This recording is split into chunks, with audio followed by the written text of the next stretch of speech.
In equanimity, every cell in your body will generate sweetness. What is equanimity?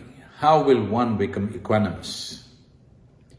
Equanimity is not an attitude.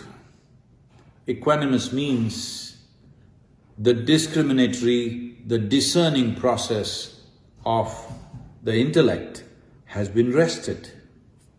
This is only possible in a condition that we refer to as yoga.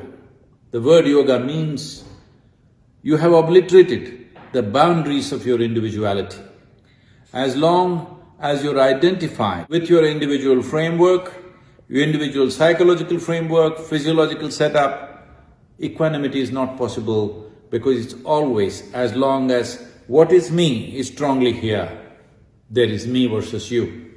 Well, right now we may be wonderful with each other, but there is me versus you. This manifests on the level of individuals, in the level of societies, race, religion, nationality, in many ways.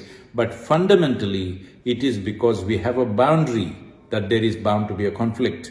Whether the conflict finds expression as violence or as diplomacy or as social interaction, but there is a certain amount of friction because there is boundary.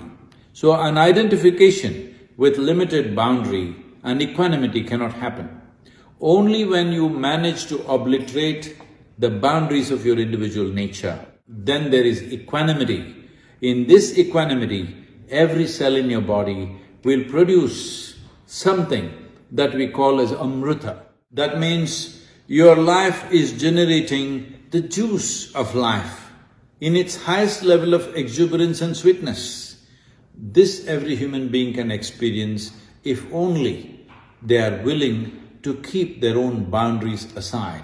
The moment you keep your boundaries aside or you obliterate them or you're above them, then we say you're in a state of samadhi, which literally means sama means equanimous, di means the buddhi, that means you have rested the discriminatory dimension of your intellect. In this resting of discriminatory or discerning aspect of your mind, then you're in equanimity. In this state, you become utter overflow of sweetness.